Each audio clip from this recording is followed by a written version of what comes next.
Eh, Hola, buenas tardes, bienvenidos a todos y todas. Les damos una cordial bienvenida a este webinario número 5, casi, bueno, ya muy cerca de mitad de año, que rápido va todo. Y este webinario, como muchos de ustedes saben, pues entra dentro de este espacio que tenemos en CIDEU, que hemos llamado y que hemos renombrado este año Diálogos Iberoamericanos, Ciudades e Innovación, donde queremos traer los temas más relevantes que marcan tendencias, que tienen que ver con innovación, con soluciones prácticas. Un poco lo que queremos traer al webinario es de qué deberíamos estar hablando las ciudades de Iberoamérica. Y pues es parte de estos espacios de trabajo que tenemos en CIDEO como red de ciudades iberoamericanas que comparten estas experiencias en planificación estratégica urbana. El webinario, como cada mes, tendrá una hora de duración. Vamos a tener una parte de intervención de nuestra persona invitada durante unos 40 minutos y al final vamos a tener un espacio para preguntas y comentarios. Siempre les pedimos que la pueden ir adelantando en el chat porque así podemos gestionarlas mejor y aprovechar bien esos minutitos que nos quedan al final para contestar. El webinario de hoy, el tema ustedes lo conocen, le hemos llamado el desafío demográfico y su impacto en nuestras ciudades. Nos acerca a uno de los grandes retos que tenemos las ciudades en este tiempo, que es la transformación demográfica. Todos somos testigos de la baja de los índices de natalidad, del aumento de la esperanza de vida, de cómo algunos territorios empiezan incluso a enfrentar escenarios de pérdida de población en algunos lugares del planeta de manera muy extrema. Y todo esto pues, plantea desafíos para los gobiernos locales y exige tener respuestas, sobre todo una perspectiva estratégica, que es lo que nos gusta pensar en CIDEU. Y en esta sesión vamos a conversar sobre cómo estos cambios impactan en temas muy concretos de la vida urbana, en el empleo, en el comercio, en las pensiones, en el sistema educativo, en las migraciones, en el sistema de cuidados y en la creciente presión sobre nuestros sistemas de salud. Así que lo que veremos hoy será una mirada comparada entre ciudades latinoamericanas y europeas con hallazgos muy interesantes y nuestro invitado pues ayudará a identificar esos desafíos comunes que tenemos en ambos lugares y a pensar posibles estrategias para anticiparnos mejor a esos efectos. Así que la idea es reflexionar sobre cómo las ciudades pueden actuar de manera proactiva frente a estos retos de la transformación demográfica y también frente a las posibles oportunidades que esto representa. Así que para tratar este tema nos acompaña un invitado muy especial, que es Kepa Corta Murúa. Kepa fue director durante 21, 22 años de la Oficina de Estrategia de Donostia, San Sebastián, aquí en España, una ciudad que es referencia en modelos de planificación estratégica urbana a nivel europeo, iberoamericano, en CIDEO segurísimo. Además antes de eso fue alcalde de Ordizia, una ciudad también del País Vasco, y tiene una trayectoria de más de 30 años en gestión pública, desarrollo local y planificación estratégica urbana. Y de su currículum, lo que más nos enorgullece es que es docente de CIDEO, muchos de ustedes seguro lo han tenido como docente en la especialización, y sobre todo un buen colaborador y amigo de CIDEO. Así que desde ese lugar le damos una cálida bienvenida a Kepa y cálida literal, porque está haciendo mucho calor en San Sebastián. Así que, Kepa, muchísimas gracias y bienvenido. Buenos días, buenas tardes, bienvenidas y bienvenidos. Estoy encantado de saludarles, muy especialmente a Cideu por invitarme, Rosa, Rosario, Camila y a todos y a todas que nos acompañáis en esta sesión de trabajo, más que otra cosa, ¿no? Eh, Vamos a empezar. Sí, está todo bien, ¿no? Desde el punto de vista de... ¿Se ve bien? No veo la pantalla todavía, Kepa, ¿eh? Un momentito. Ahora sí, ¿no? Ahora sí. Vale, perfecto. Muy bien. Bueno, pues voy a empezar diciéndoles que cuando me pidieron un poco que intentase preparar esta presentación, me pidieron que tuviese muy en cuenta un poco las situaciones de las ciudades de Latinoamérica y las ciudades de España o europeas. La verdad es que cuando empecé un poco a analizar las situaciones más a fondo, pues sí me di cuenta de que, bueno, realmente no hay tanta diferencia, hay una diferencia en los tiempos. Y lo veremos, lo iremos viendo ahora, si os parece. Bien, Donostia, San Sebastián está aquí, desde el punto de vista europeo está cercano a Francia, esto es Francia, Portugal, en el País Vasco, esta zona de aquí, en un entorno de ciudades cercanas, que rondan entre los 200, 300 mil habitantes, pues bueno, Bilbao, Vitoria, que forman parte del País Vasco, el Pamplona, la zona de Biarritz-Bayona, que es el País Vasco francés, que están en Francia. Y en términos de habitantes, pues ya ven un poco aquí cuál es un poco la dimensión, ¿no? Pero es importante esta foto, que es una foto en la que se ve la iluminación de las ciudades, pues cuáles son las dimensiones también desde el punto de vista de distancias, que es un tema muy importante para ver cómo se colabora entre ciudades en un sistema polinuclear como este, ¿no? El País Vasco, que es la comunidad autónoma en España, el País Vasco, Navarra, en fin, este es un poco ese escenario y como ven en dimensiones de habitantes, cuál es un poco la población, ¿no? Esta es la ciudad de Donostia-San Sebastián. Esta es una forma de abordar la mirada desde el punto de vista de cómo gestionamos desde el punto de vista demográfico una ciudad. Es una foto simplemente, es un mapa de distribución de habitantes por barrios.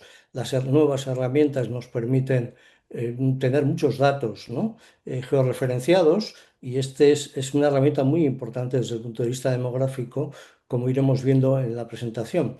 Y esta es la pirámide, que no es una pirámide, evidentemente, de la ciudad de San Sebastián. Yo suelo hablar en términos estratégicos, en cifras aproximadas muchas veces, ¿no? A veces intentamos un poco buscar, rebuscar el último dato de todos los datos posibles y realmente desde el punto de vista estratégico nos interesan más un poco las tendencias, las aproximaciones, incluso más, a veces más genéricas, ¿no? Ya iremos viendo un poco qué es lo que pasa cuando una cosa de estas, ¿no? Se nos aparece delante, ¿no? Es una herramienta muy, muy, muy, muy importante desde el punto de vista de la gestión demográfica de la ciudad. Pero voy a recordar una diapositiva que la coloco siempre cuando hablamos de futuro. Y me encanta esta diapositiva de Kino, ¿no? He decidido enfrentar la realidad, así que apenas se ponga linda, me avisan, ¿no? Esto del argentino Kino, pues bueno, pues después de la victoria que tuvieron ayer, pues bueno, tiene su gracia y yo creo que de alguna manera es importante tener claro que a la vida hay que enfrentarse y esta actitud pues está muy bien, pero no. Eh, uy,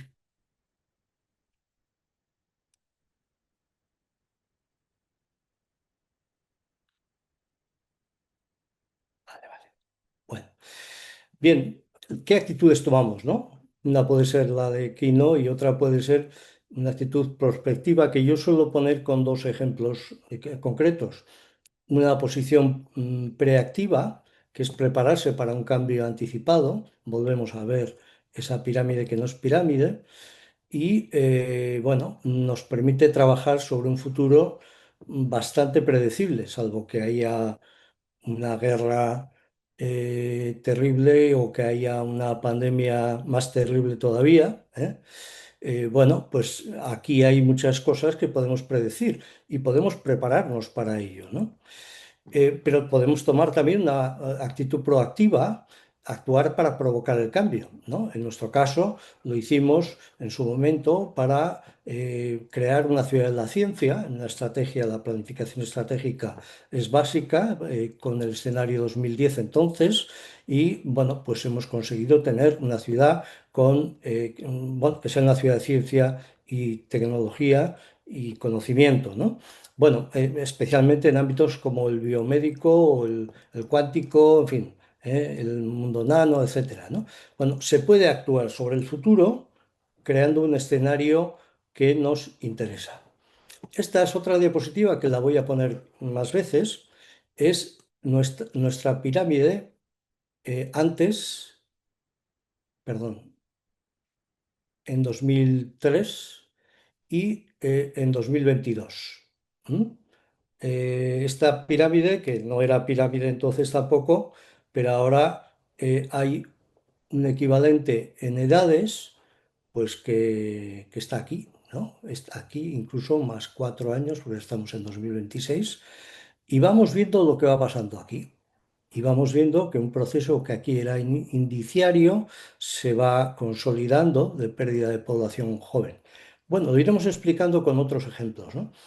Desde el punto de vista demográfico, el mundo está en esta situación, ¿no? Este es un gráfico que pretende hacernos ver dónde estamos, ¿no? El país más poblado del mundo es India, y después es China, pero era China el país más poblado del mundo, no era la India. Bueno, después está Estados Unidos, Indonesia, Pakistán, Nigeria, etcétera. Pero vemos un poco las dimensiones, y esas dimensiones también qué suponen desde el punto de vista de nuestros países y nuestras ciudades en ese contexto, ¿no? India, pues 1.450.000 habitantes, y vemos cómo esa posible evolución hacia 2100 de este escenario, ¿no? Vemos que es una pirámide, de hecho era mucho más nítida pues, en el escenario de 2020, 2010, pero vemos que va perdiendo fuerza. Esta es la nuestra para que veamos un poco la comparación. China tiene vemos que tiene otras características. Esas características están propiciadas porque tuvo un proceso de planificación de la natalidad, de forma que las familias solamente podían tener un hijo o una hija, ¿eh? Y eso, en un momento concreto, hace muy pocos años, pues China vio que este proceso le llevaba a un envejecimiento claro, pero sin sustitución. Y bueno, flexibiliza esta política de hijo único, dos hijos, hijas, etcétera, ¿no? Es decir, actúa sobre el futuro, sobre lo que viene, con una política de natalidad muy específica, muy rigurosa, etcétera, ¿no? Pero vemos cuál es la curva de bajada de la natalidad. Esta es África. ¿Mm? África es una pirámide, esta sí es una pirámide en toda regla, ¿no? Y fijaros, el número de habitantes es muy parecido al de la India o al de China, que son países, y esto es multitud de países, ¿no? Esta es un poco la perspectiva de evolución de África. En nuestro caso, África está al sur de España, es decir, está aquí mismo, ¿no? Y esto, bueno, pues genera flujos de migración importantes, ¿no? América Central no tiene una pirámide como la de África, como hemos visto, ¿eh? Pero sí es verdad que en la parte baja todavía mantiene un porcentaje mayor en las cortes bajas, pues con respecto tanto en mujeres como en hombres, y con, bueno, pues perspectivas de longevidad derivadas de la esperanza de vida, pues más cortas, de alguna manera, que algunos países que veremos ahora, ¿no? Este es América del Sur, y aquí vemos que ya empieza un proceso de pérdida de población en la parte baja, más acusado que en el caso de América Central, y una evolución que permite o que da una perspectiva de bajada, aunque yo en las cuestiones de planificación de escenarios a futuro en demografía suelo ser bastante crítico porque hay otros factores que son muy importantes y que pueden hacer que eso cambie, ¿no? Pero bueno, esta es la perspectiva. Si vamos por países, pues pondré algunos europeos, Alemania, ¿no? Y Alemania ya veis que, bueno, no es como la nuestra, pero tiene también, bueno, pues una perspectiva bastante complicada, ¿no? Y probablemente estos flujos tienen que ver con una aportación de inmigración importante en estos tramos de edad, ¿eh?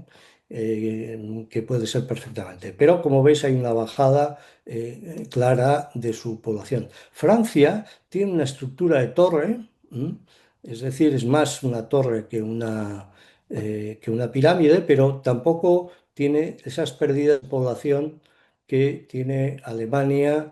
Es decir, ha tenido unas políticas de natalidad muy activas y ha permitido que haya, bueno, pues una cierta continuidad en el tamaño de las cortes que van sustituyendo, ¿no?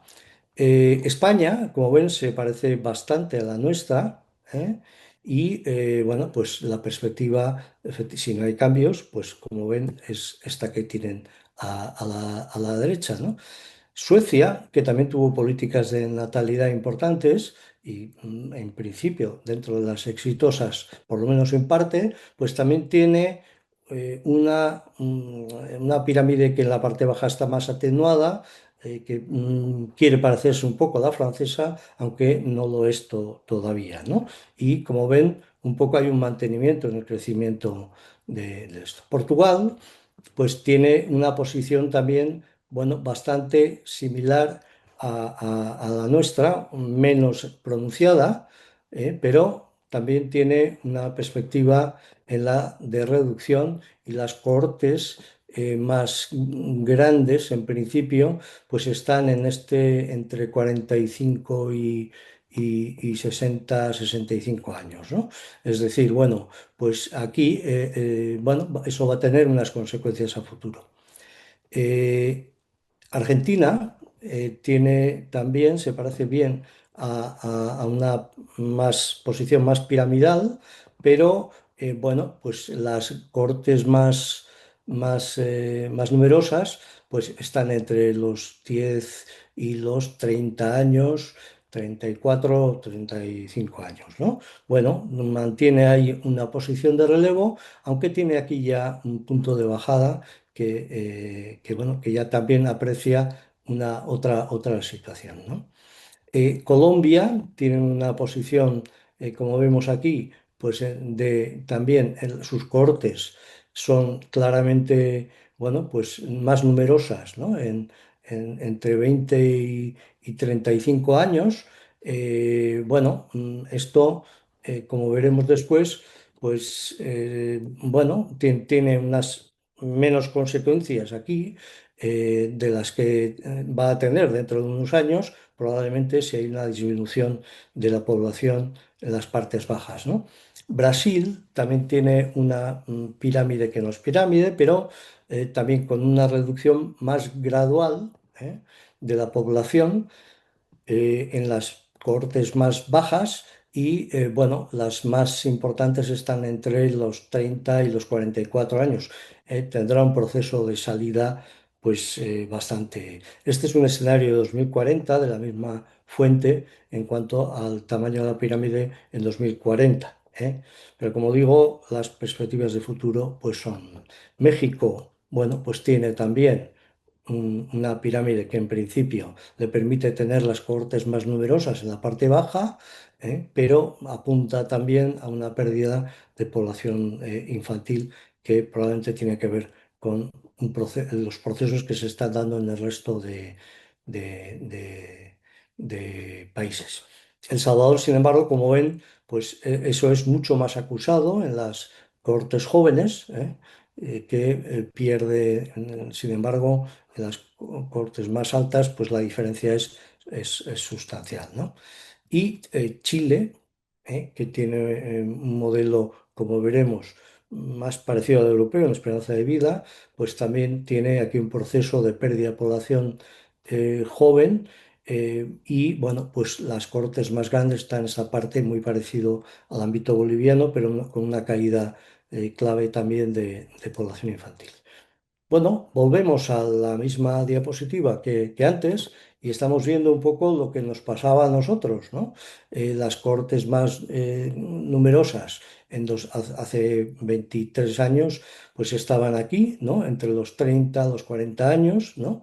Y de repente estamos aquí, ¿no? En que las cohortes más numerosas están entre los 45, 49 años, 50, 55, 60, 60, 65 en la que, bueno, pues de aquí se sale para la jubilación, ¿no? Y se sale, pues, con una concentración muy importante de población aquí, que significa las grandes cohortes, ¿no?, de población están en unas edades de salida. Y esto tiene unos efectos que a veces no se detectan en lo que son la perspectiva un poco, ¿no?, con respecto a esto. ¿Por qué? Bueno, pues lo vamos a ver ahora. La esperanza de vida. La esperanza de vida en el mundo, como veis, ha ido aumentando sensiblemente. ¿eh? Es muy curioso, ¿no?, la situación de la esperanza de vida. Pero si nos vemos con países latinoamericanos, y perdonadme algunos porque no me he dado tiempo a incorporar a otros países, pero vemos un poco la evolución, ¿no? En los años 60 Argentina tenía una esperanza de vida de 65 años, ¿no? Ahora está en 77,39 a pesar de la pandemia, ¿no? Chile está en 81,17. ¿Mm? Bolivia, 68,58 es la más baja de las que tenemos datos. México, 75. Nicaragua, 74. El Salvador, 72. Honduras, 72. Colombia, 77. Brasil, 76. Ecuador, 77. Uruguay, 78. España, 84. De media, ¿eh? Euskadi, el País Vasco, 84,64. Pero es que la esperanza de vida en España en 1910 eran 42 años. En el hombre, 40 años. Esto nos está dando una foto que nos está planteando un desafío enorme a las ciudades latinoamericanas. A todas, a las españolas y europeas, pero a las latinoamericanas también. También. Y eso se debe a muchas causas. Una de ellas es la tasa de mortalidad infantil y de menores de 5 años en el mundo, que como veis se ha ido reduciendo de manera sustancial en los últimos 50, 70 años, ¿no? Ya vemos este episodio. Si comparamos, este es un cuadro curioso, la esperanza de vida al nacer en Estados Unidos frente a España, pues se da la siguiente circunstancia, ¿no? Aquí, en los años 60, 65, Estados Unidos estaba por encima de España, después se queda por debajo, España va subiendo, subiendo, subiendo y sube hasta arriba y, bueno, pues eso está dando un distanciamiento con respecto a Estados Unidos, ¿no? Un distanciamiento hacia arriba. La esperanza de vida en España está aumentando muy, muy sensiblemente, ¿no? Y esto nos da unas pistas de por qué razón, ¿no? Hice un ejercicio con la IA y también, de alguna manera, con argumentos que yo había estudiado con respecto a cuáles pueden ser las claves. Una clave es esta: la sanidad universal, un acceso garantizado a la atención primaria y la prevención, diagnóstico temprano, seguimiento continuo, reducción de la mortalidad infantil, estilos de vida más protectores en España, una dieta mediterránea, más actividad cotidiana, redes sociales fuertes, no sociales virtuales, sino sociales físicas, menor aislamiento social, que es clave para la salud mental, menos muertes evitables. A mí me parecía que era un factor que efectivamente está ahí, pero no me parecía tan sustancial.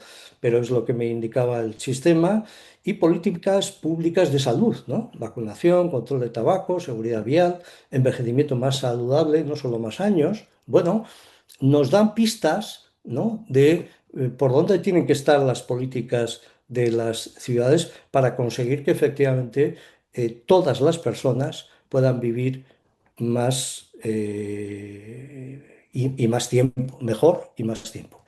Bueno, hay algunas evidencias aquí de este planteamiento, ¿no? El proceso de envejecimiento de la población, y como he tratado un poco de enseñarles, no afecta solo a Europa o a Japón o a Corea del Sur, afecta muy especialmente a toda la humanidad, solamente que algunos tienen menos recursos que otros para hacer frente a ese proceso de envejecimiento. Por tanto, en las ciudades latinoamericanas también, este proceso hay que detectarlo y hay que trabajarlo con tiempo. ¿Mm?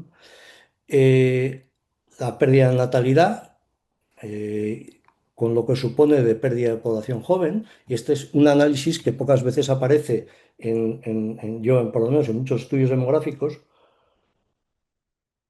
especialmente en Europa, en los que sí se aprecia el proceso de envejecimiento, pero no se aprecia tan importantemente la pérdida de juventud, la pérdida de natalidad. Y eso es un fenómeno que tiene que ver con muchos factores, y veremos algunas de las soluciones planteadas. Por tanto, este otro fenómeno también es clave en esa pérdida de base en esas pirámides que hemos visto, ¿no? Y el aumento de esperanza de vida, como hemos visto, que es sustancial en los últimos años, y se une a esto la longevidad, que no tiene por qué estar unida. ¿eh? La longevidad se está consiguiendo que efectivamente las personas vivan más años, en un contexto en el que hay menos, en principio, menos guerras, salvo en algunos sitios, desgraciadamente, pero masivas, con pérdidas de vidas humanas muy grandes, y también, bueno, pues pandemias que afortunadamente por los sistemas que se han ido creando, ¿no? Pues han ido de alguna manera actuando sobre la salud pública, y eso ha permitido que haya una menor mortalidad, no solamente en la población infantil, sino en el resto, ¿no? Por tanto, ya vemos aspectos que deberíamos de trabajar. He intentado aquí un poco, aunque daría para mucho, y he preferido un poco hacer una enunciación y comentarlo yo y luego en la tertulia, ¿no? El incremento de población de mayor de 65 años. Este es un fenómeno que, como digo, nos afecta a todas las ciudades. Y esto tiene un impacto muy grande en los recursos públicos destinados, por ejemplo, a pensiones, pero también a cuidados, dentro de las pensiones por jubilación, por ejemplo, pero no solo. En los cuidados, es decir, toda la asistencia, los sistemas de salud, y veremos ahora por qué, especialmente, la salida de población activa en términos de empleo debido a jubilaciones, en ese fenómeno que les he enseñado de personas entre 50 y 67, 8 años en España, pues tiene una cuestión importante, y es que se produce en un escenario de años muy corto, porque es donde más población se concentra y, por otra parte, eso supone una salida del mundo del trabajo, de población activa, y hay una pérdida de personas en edad de disposición de trabajar. Es decir, por abajo ya hemos visto que por esos procesos de natalidad, en general, pues no hay un número suficiente para sustituir a esas personas que salen del sistema. Hay una pérdida de actividad comercial, por ejemplo, que es otro de los efectos un poco que aquí se está viendo con claridad, ¿no?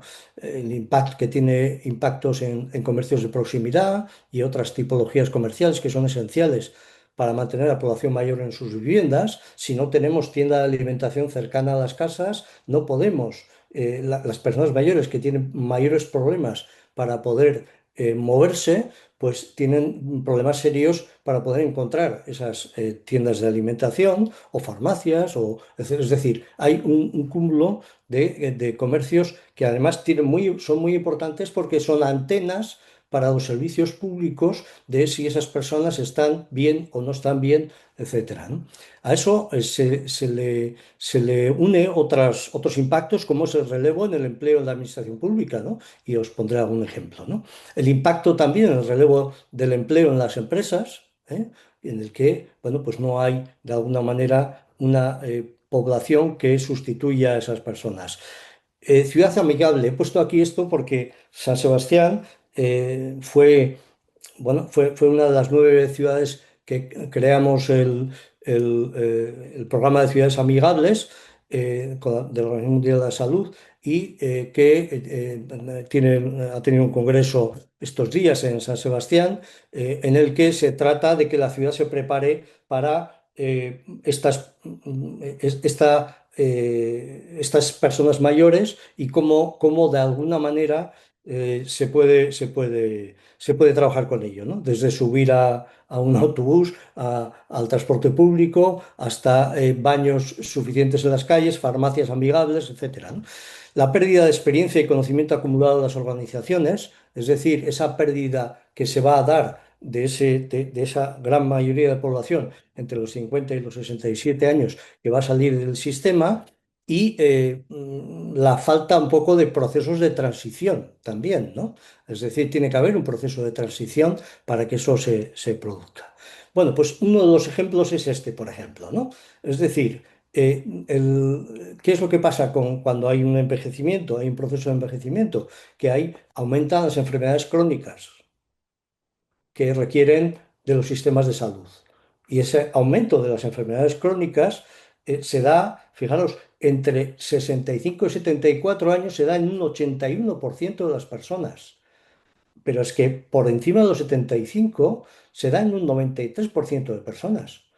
Por tanto, el impacto en los sistemas de salud es muy importante en cuanto las personas van aumentando de edad, ¿no? Este es un cuadro del personal del Servicio de Salud del País Vasco, ¿eh? Y como veis, pues la edad media es 46,6, pero el 60 y tantos por ciento son mujeres, pero es que aquí arriba, es donde se sitúan la gran mayoría. Es una pirámide invertida, ¿no? Por tanto, tiene que prepararse para sustituir a estas personas que además van a salir del sistema, como decía, rápidamente, ¿no? Estos dos datos son muy relevantes, ¿no?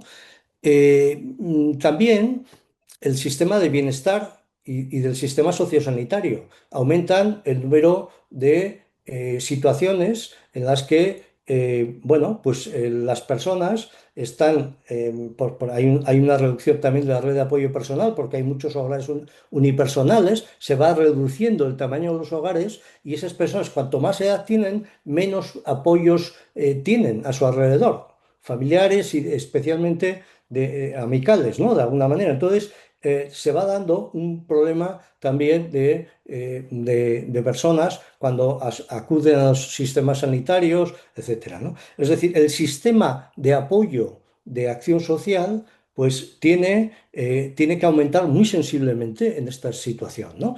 Y, como digo, en un proceso de aumento de hogares unipersonales y reducción de apoyo personal, ¿no? Aumenta, por tanto, al vivir muchas personas solas, aumenta la soledad.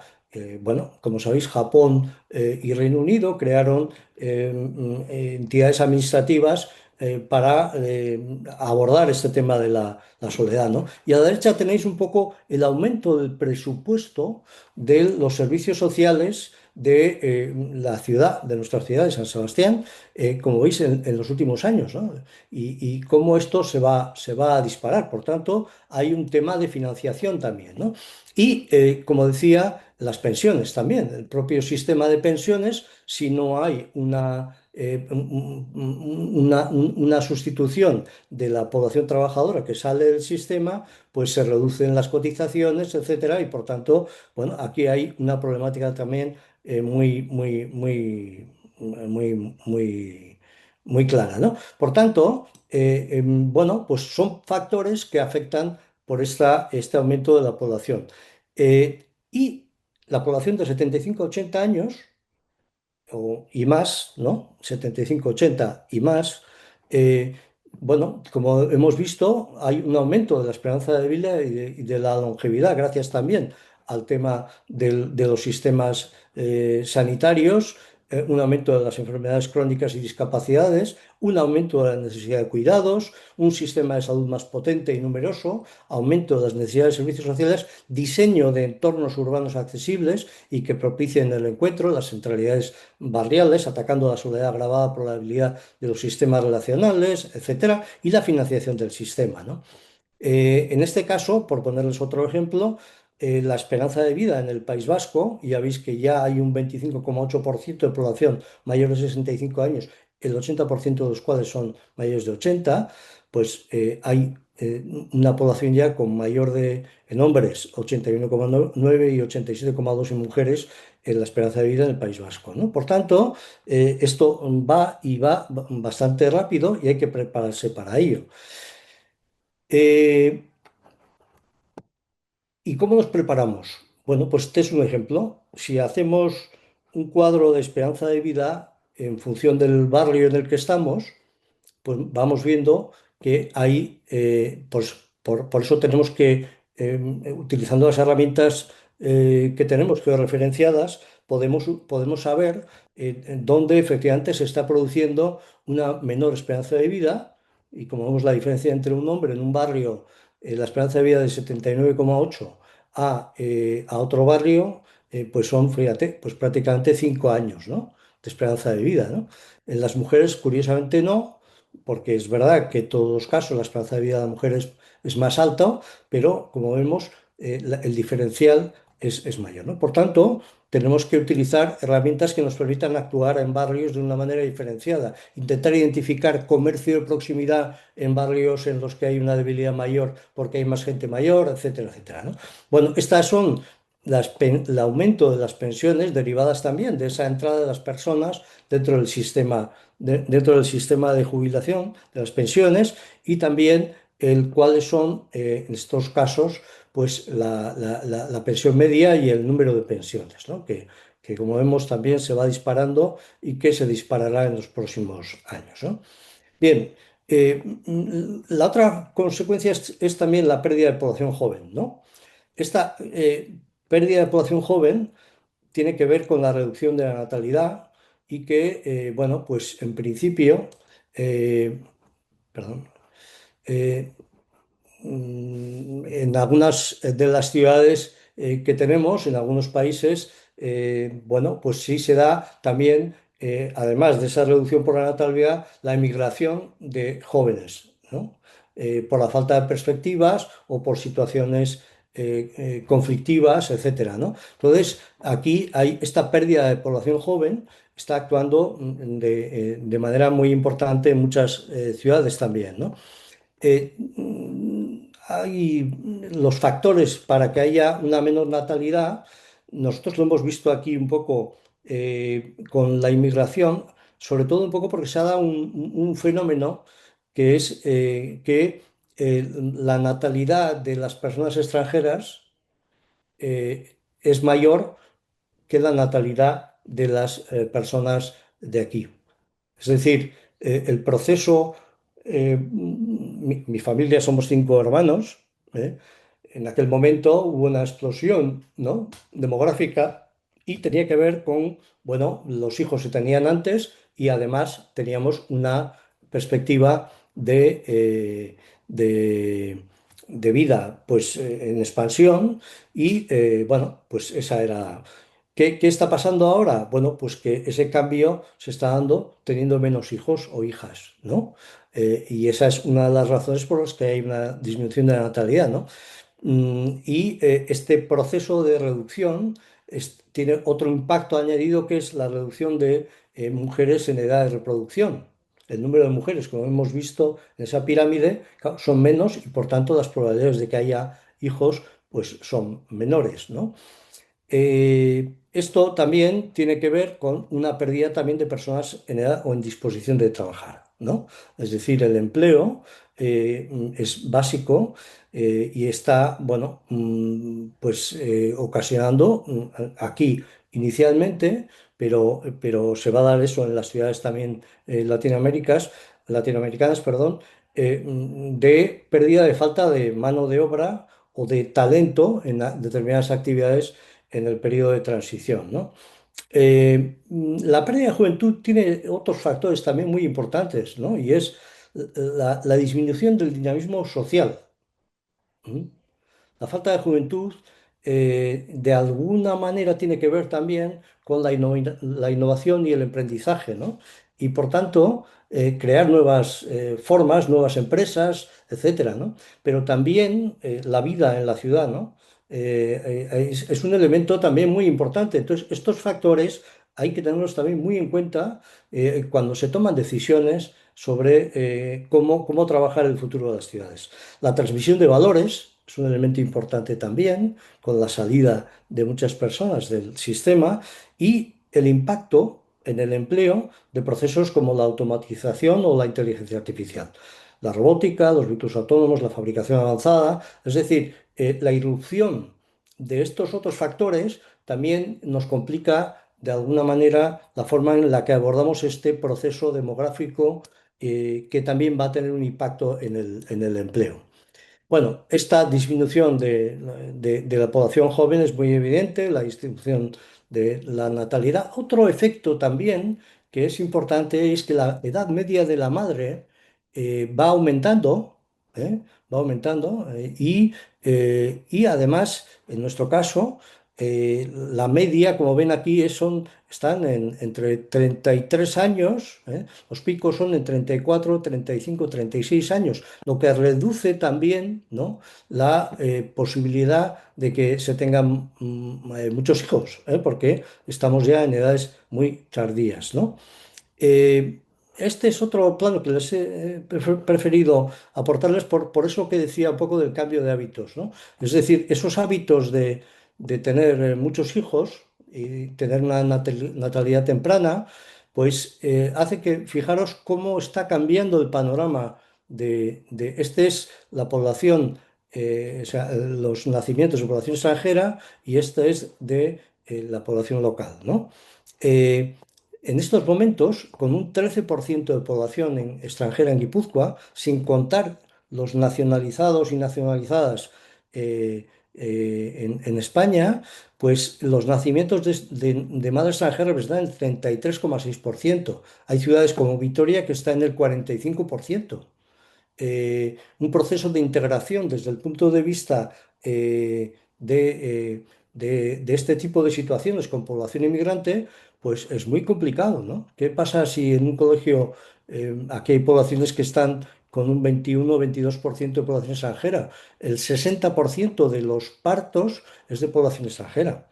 Si tú intentas en el sistema escolar hacer procesos de integración adecuados para que todas las personas tengan oportunidades, las mismas oportunidades y haya un proceso adecuado, pues bueno, vemos que hay complicaciones muy grandes en los próximos años, ¿no? Bueno, unido a esa transición que les decía, de que de repente toda esta gente desaparece de la población activa. Y les he puesto las observaciones de las pirámides poblacionales de Bogotá en esta línea de lo que les decía, ¿no? En unos años, en el año 35, el escenario de Bogotá pues, es parecido al que nosotros hemos empezado a tener ahora. ¿Eh? Es decir, se acerca ya mucho a la edad de jubilación con una gran cantidad de personas en estas cohortes, que es esta línea negra, ¿eh? Y baja muy sensiblemente después. Por tanto, estas problemáticas que pueden parecer de ciudades europeas, pues son problemáticas que se van a dar en nuestras ciudades también en Latinoamérica, ¿no? Volvemos a lo mismo, ¿no? Bogotá puede estar aquí, pero va a estar aquí.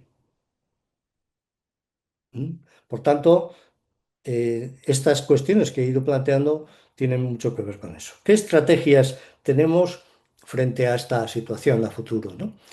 Pues las estrategias no son muy grandes, ¿eh? Es decir, tenemos que actuar en esos sectores que hablábamos, pero necesitamos políticas para aumentar la natalidad. necesitaríamos políticas, ¿no? Yo, a mí me gusta más hablar de conciliación, ¿no? De favorecer la conciliación e intentar que efectivamente pues, las personas que quieran tener hijos los puedan tener, porque tienen vivienda, tienen recursos, etcétera, etcétera. Políticas para la atracción de inmigración, para que efectivamente sustituyan a esas personas que van saliendo. Si mantenemos una estructura de economía o económica parecida, que es la que puede permitir por lo menos mantener el nivel de vida actual, pues bueno, pues vamos a necesitar personas, ¿no? Y la tercera es de crecimiento, que también la he planteado y que les pondré también algún ejemplo, ¿no? Eh, por ejemplo, este es el caso de Hungría. ¿M? Hungría, con Víctor Orbán a la cabeza, en 2010 crea unas políticas de fomento de la natalidad con una serie de préstamos a las personas que van a tener hijos y, bueno, pues vale. Durante un tiempo la tasa de natalidad aumentó en Hungría, ¿eh? De 1,25 en 2010 pasó a 1,61 en 2020. El problema es que después empezó a bajar. ¿M? Por tanto, bueno, en estos momentos, de hecho, bueno, cuando se hace el contraste a los 3 años del 20, creo que eran, pues había descendido a 1,31. Por tanto, esas políticas tan como muy claras de fomento de la natalidad, pues tampoco han tenido un funcionamiento adecuado en algunos de los países, ¿no? Eh, la codirectora del Instituto de Democracia de la Universidad Centroeuropea entiende que los incentivos impulsaron a algunas personas a tener hijos que habrían tenido de todos modos simplemente antes de lo previsto, ¿eh? Pero por ello la tasa de natalidad subió durante un tiempo, 1 o 2 años, y luego volvió a descender de nuevo. Otro caso es el caso de Corea del Sur, que tiene un problema también de natalidad importante, lo tiene también Japón, pero bueno, pues la tasa de natalidad era de 1,10, perdón, se me va.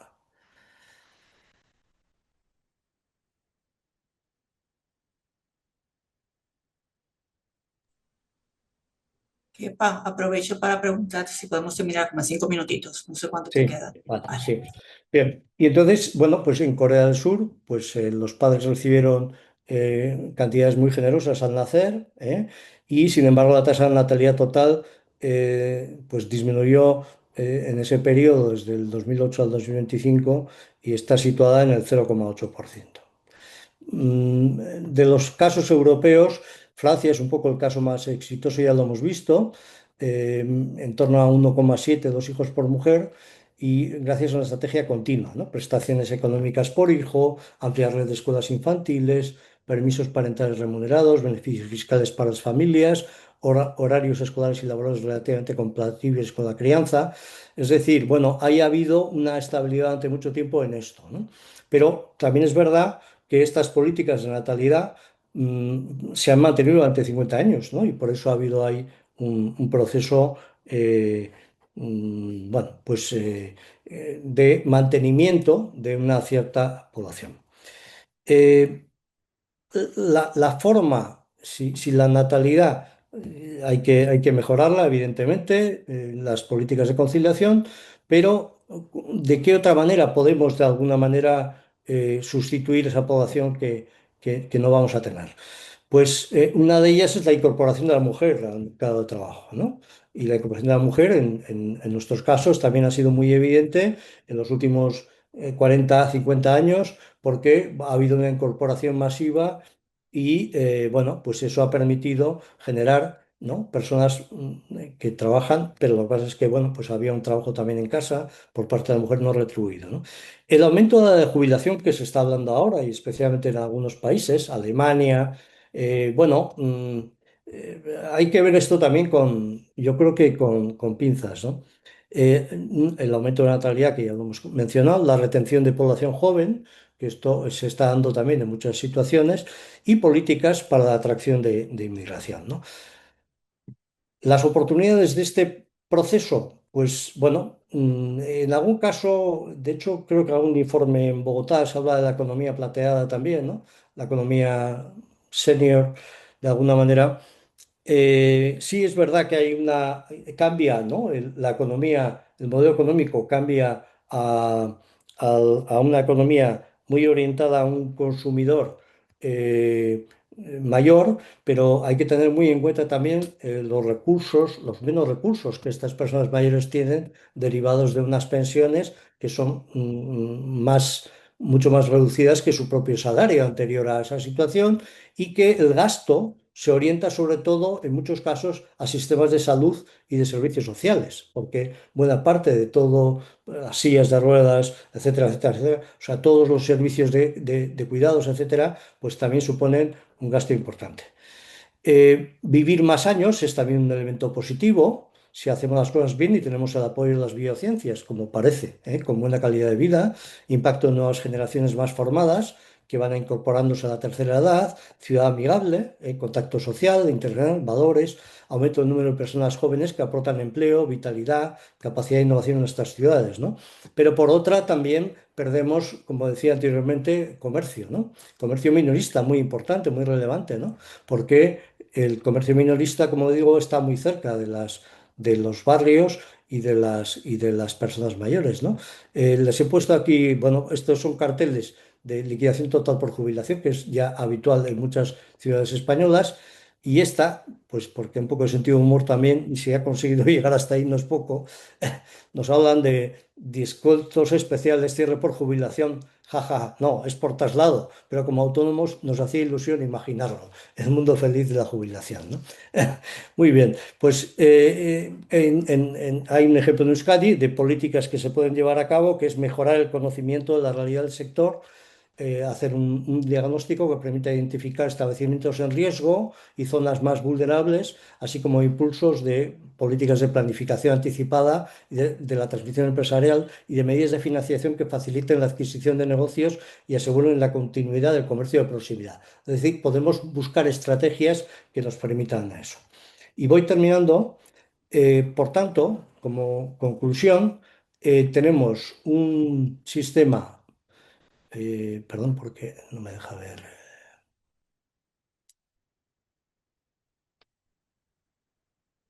Bueno, crecientes demandas en los sistemas de salud, crecientes demandas en los sistemas de servicios sociales, el sistema de pensiones y seguridad social, economía, impacto en la productividad, reducción de fuerza laboral, cambio de patrones de consumo, un mercado laboral, eh, bueno, con un proceso de envejecimiento rápido, con cambios en plantillas, demanda de trabajadores, adaptación de trabajo, formación a los nuevos trabajos, cambios en la estructura familiar, unidades familiares más pequeñas, personas solas, roles de cuidado, soledad, sociedad, su caracterización, la participación ciudadana, el voluntariado, inmigración, lo que eso supone desde el punto de vista social y cultural, ¿no? Los procesos de inclusión. Gestión de la administración pública nos afecta muy, muy sensiblemente a todos los sistemas de administración pública. Los requerimientos en movilidad cambian. La población mayor se transporta en sistemas de salud, perdón, de transporte público, un urbanismo y planificación urbana que tenga en cuenta estas características que estamos diciendo, amigabilidad, cambios y nuevas necesidades en el ámbito residencial, vivienda, espacio público. El ámbito de la vivienda tiene que ver con factores de ese tipo, educación y formación, cultura, innovación y tecnología, ocio e inmigración. Todos estos son factores que van a cambiar. Respuestas, pues estrategias, posibles estrategias, políticas de natalidad, claramente, retención de población local, proceso de sustitución de personas, atracción de mano de obra especializada en sectores muy diversos, formación orientada a oficios, impacto de los procesos de IA y robotización en el empleo y el funcionamiento de nuestras ciudades, políticas de integración, itinerarios de acceso al empleo, acceso a vivienda, formación, culturas, idiomas, mantenimiento y reforzamiento de los servicios públicos. De crecimiento, y termino con esto, eh, salen varios ejemplos, ¿no? En el ámbito del decrecimiento. Y aquí os nombro tres ciudades, que son Detroit, Leipzig y Toyama. Detroit, Estados Unidos, que, bueno, sí, de crecimiento, pero es un decrecimiento forzado por una crisis enorme del sector del automóvil que acaba con la ciudad prácticamente, ¿no? Y por tanto hay adaptación a un decrecimiento forzado. En Leipzig pasa lo mismo, es decir, no por el automóvil, pero por la reunificación alemana que ocasiona la pérdida de mucha población, ¿no? Y por tanto tienen que adaptarse a este decrecimiento, ¿no?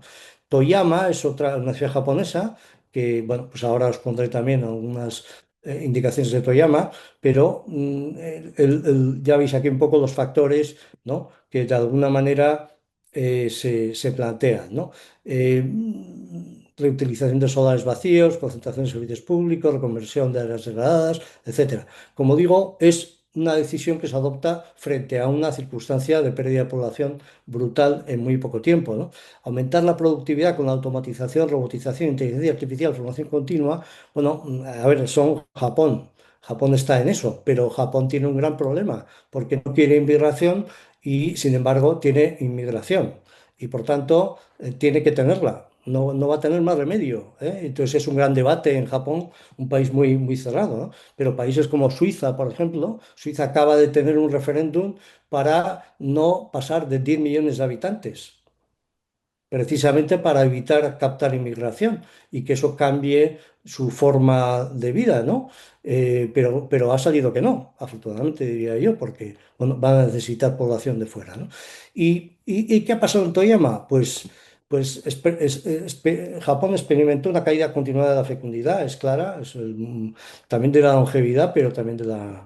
y Toyama siguió la misma tendencia, ¿no? Con menos nacimientos y una población progresivamente más envejecida. Muchos jóvenes emigraron, y este sí es un factor que puede afectar a ciudades latinoamericanas, Tokio, Osaka, Nagoya, en busca de mejores oportunidades laborales y educativas.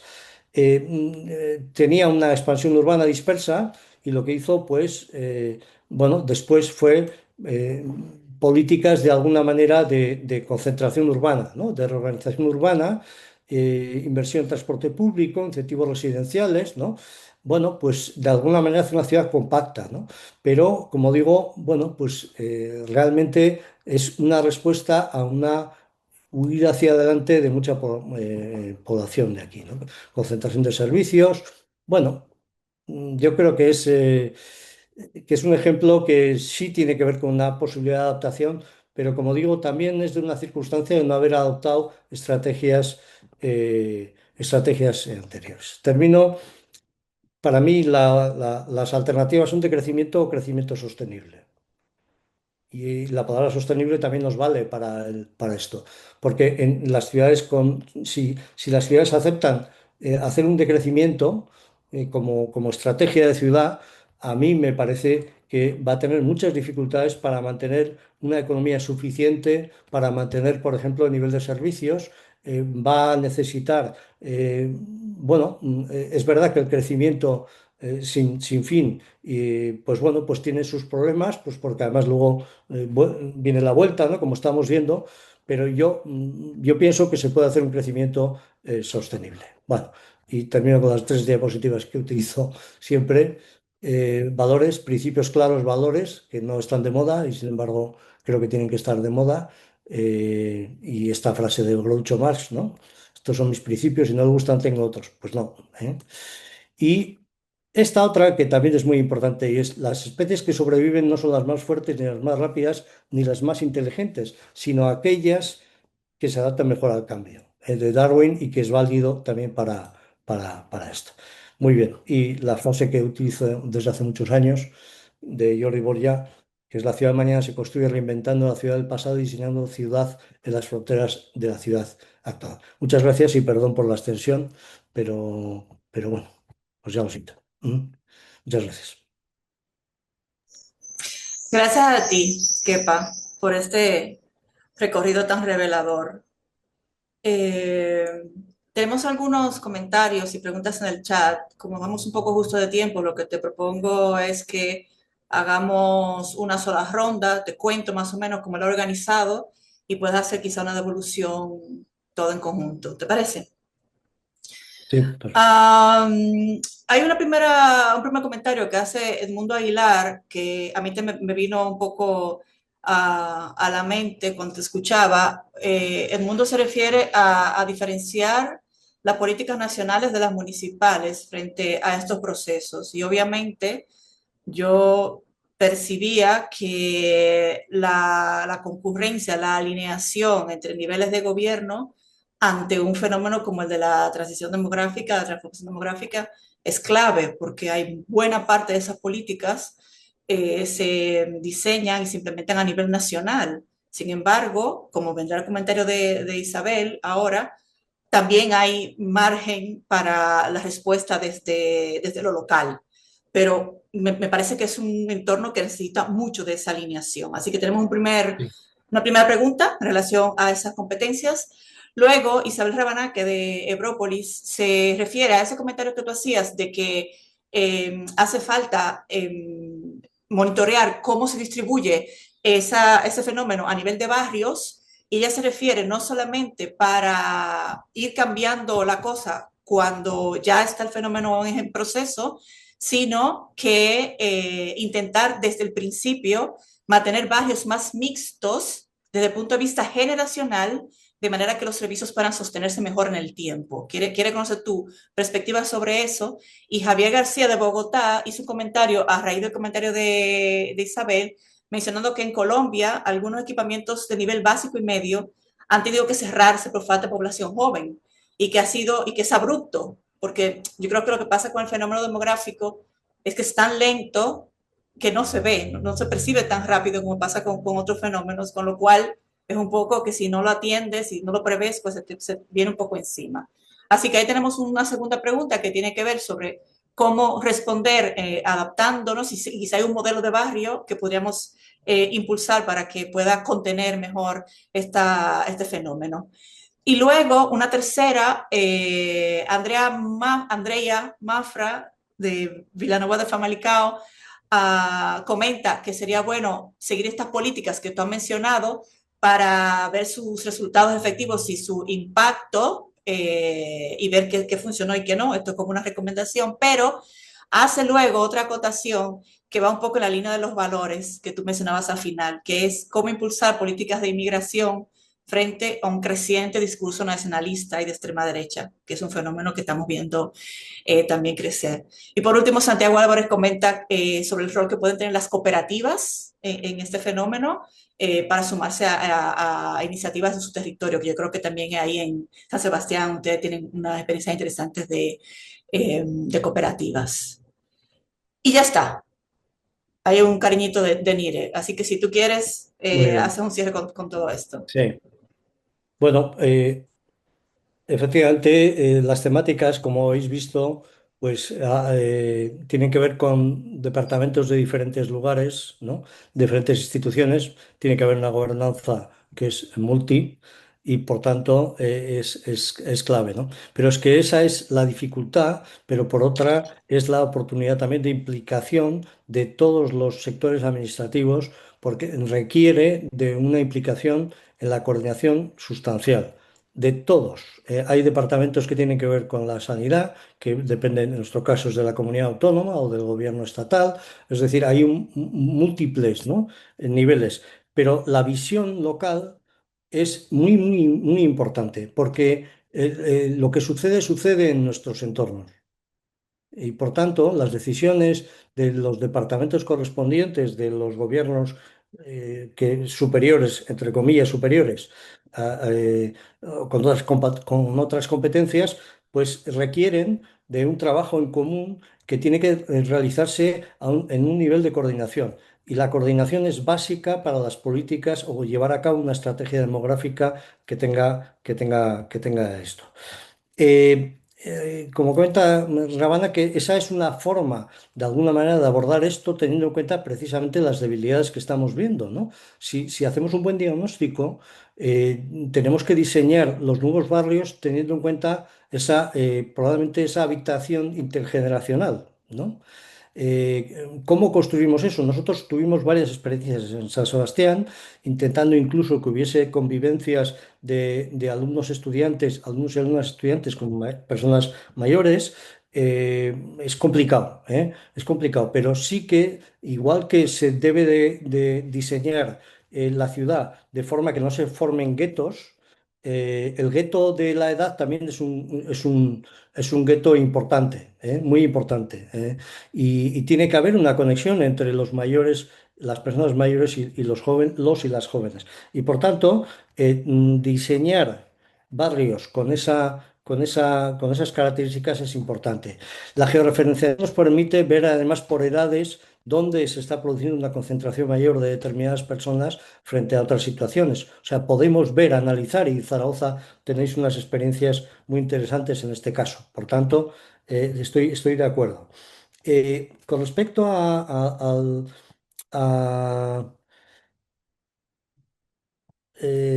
a las instalaciones que se han tenido que cerrar por la falta de jóvenes, pues es un proceso que se va a ir dando, ¿no? Por eso es muy importante, y en esto podemos preactuar de alguna manera, es muy importante que haya una conexión con los y las líderes políticos para que efectivamente estas decisiones se vayan adoptando, porque la política tiende al corto. Bueno, es el problema que tenemos siempre permanente, los que hemos gestionado la estrategia de ciudades, ¿no? Pero es que esto va a llegar y no va a dar tiempo a reaccionar. Y por tanto, necesitamos que efectivamente este trabajo a medio largo se vaya haciendo, se vaya construyendo para que efectivamente esas situaciones se vayan solucionando, ¿no? Eh, en una circunstancia como la actual tiene más sentido el tema de valores, por eso esta diapositiva que os he enseñado del tema de valores la tengo desde hace tiempo, pero esta es la, ¿no? Es decir, yo creo en esto, creo en valores y creo que efectivamente pues hay que trabajar bien el proceso de inmigración, bien, bien, pero de alguna manera la consecuencia puede ser muy positiva y va a ser muy positiva si hacemos las cosas bien. Eso es lo que hay que hacer, ¿eh? Y no, de alguna manera, pues no actuar, ¿eh? Tenemos países, Suecia, pues que tiene el itinerario del empleo, del idioma, todo lo tiene en el mismo recorrido, de forma que nadie esté esperando a conseguir un empleo, sino que tienes de alguna manera un ejercicio de conseguirte el empleo, de formarte para poder trabajar en ese empleo y de formarte en el idioma, muy importante, en el caso de Suecia también, porque tiene una lengua, bueno, pues complicada, como la tenemos los vascos. Pero de alguna manera esos itinerarios mucho más regulados son los que nos pueden permitir tener políticas de inmigración con lo que nosotros hemos llamado el modelo de integración, ¿no? Que tenga en cuenta todos estos factores y que permita que haya una integración efectiva, ¿eh? Yo suelo decir pasar de ser a sentirse, ¿no? Y el pasar de ser a sentirse es muy complicado, ¿no? Por último, el tema de cooperativas. Pues sí, como decía Rosa, nosotros tenemos un centro internacional que hemos creado recientemente, se llama ASET, un centro internacional sobre economía social, es un think tank que a su vez también hace prospectiva y también un laboratorio de proyectos que se pueden impulsar con los modelos de economía social, entre ellos el cooperativismo, y tenemos además esta es una zona que tiene una concentración muy grande, la mayor concentración de cooperativas en ámbitos como la industria del mundo. Entonces, hay un modelo que efectivamente también es muy interesante desde el punto de vista del planteamiento de fórmulas para ir trabajando pues, en los cuidados, en la salud. O sea, hay muchos elementos de alguna manera en que estas fórmulas pueden permitir la creación de modelos más adecuados para lo que es la solución a estos problemas, a estas problemáticas que tenemos por delante, ¿eh? Bueno, espero haber respondido a las... Segurísimo, eh, segurísimo, sí, Kepa, muchísimas eh, gracias. nada. Eh, y gracias por dejarnos la inquietud, que yo creo que es lo que hace llegar resultado a todos y a todas sobre los impactos que tiene esto y cómo deberíamos estarlo incorporando mejor en nuestras estrategias y políticas. Así que lo vamos a dejar aquí. Como siempre, compartiremos el video de la sesión, por si quieren compartirlo más adelante. Compartiremos la presentación de Kepa, que tiene mucha información para verla con mucha calma.